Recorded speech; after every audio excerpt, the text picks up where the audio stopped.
pessoal, tudo bem com vocês? Olá, eu espero que estejam todos muito bem. E aí, nós vamos iniciar o nosso novo capítulo, nós já iniciamos o nosso novo capítulo e a gente começou falando sobre coesão e coerência. Então, o que vem a ser coesão e coerência? Coesão quando eu falo de coesão, eu estou falando sobre a estrutura da frase, a estrutura frasal, os elementos coesivos como pronome, que substitui o nome ou retoma os nomes. Estou falando sobre advérbio, preposição e conjunções. A estrutura propriamente. Maria foi à praia, ela voltou cedo. Esse ela, que é um pronome, está substituindo ou se referindo ao nome Maria. Então, essa é a estrutura. Quando a gente fala sobre coerência, a gente dá um sentido, um significado. Tem que ser uma fala que você consiga se comunicar, que o outro entenda aquilo que você está falando. Então, a gente vai estar falando também sobre semântica. O estudo das significações das palavras é um assunto da língua portuguesa exclusivo da semântica. E aí eu coloquei aqui para vocês o que a gente chama de campo semântico, que são grupos de palavras que elas nos remetem ao mesmo grupo de sentido. Por exemplo, os alimentos.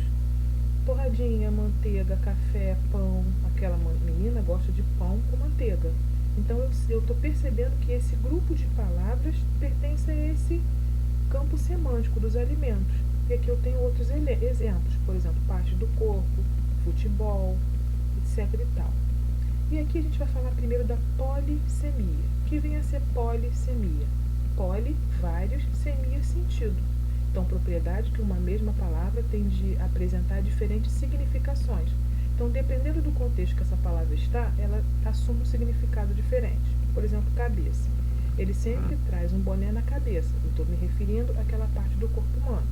A mesma cabeça que ali era a parte do corpo humano, ela vai assumir outro significado numa outra frase. Por exemplo, Rodrigo é o cabeça da equipe. O Rodrigo é o líder da equipe.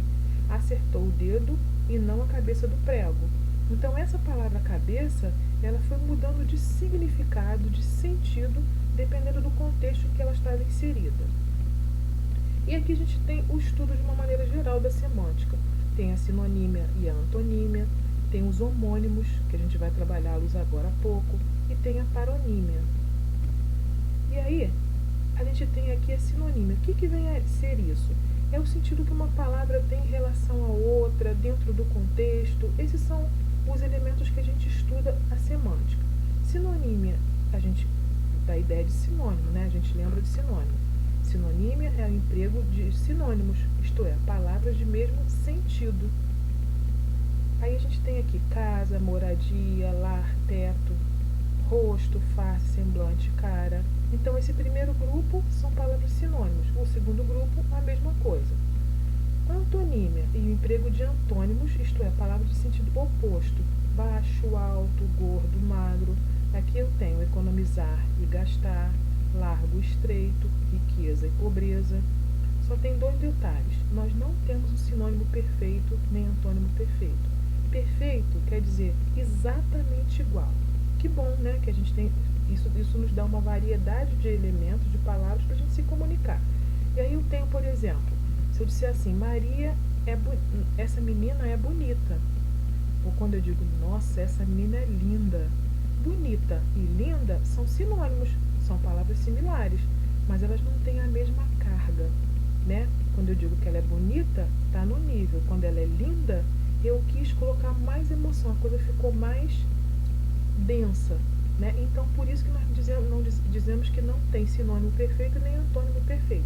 Eles são similares, você pode substituir, mas muitas vezes você quer substituir justamente para dar essa carga emocional maior na sua fala.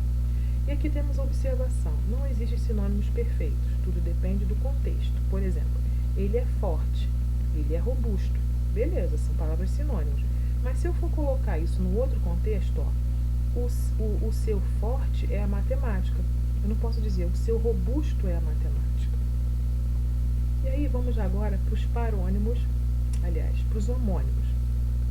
Palavras homônimas ou homônimos são palavras que são pronunciadas da mesma forma, mas têm significados diferentes. Existem 3 tipos de homônimos. Tem os homônimos perfeitos, os homônimos homófonos, lembra de som, e os homônimos homógrafos. Lembra de grafia. As relações de homonímia são estudadas pela semântica. Vamos primeiro aos homônimos homófonos. Quando eu falo homófonos, fone, lembra daquele objeto que vocês adoram usar? Fone, som. Então, eu estou me referindo ao som. Então, que vem a ser isso? Palavras homófonas. Fone, som, também chamado de homófonos, são palavras que apresentam a mesma fonética, o mesmo som, mas são pronunciadas de forma, ou seja, são pronunciadas de forma igual, mas que apresentam significado de escrita diferente. Gente, homônimo sempre tem significado diferente. Eles são palavras que não têm nada a ver uma com a outra. Mas, no caso dos homófonos, tem o mesmo som. Então, elas têm a mesma fonia, o mesmo som. São escritas diferentes, mas têm o mesmo som. Acento e acento. Eu posso dizer que acento com C é o acento sinal gráfico e acento com SS é o acento de sentar. A palavra estômago tem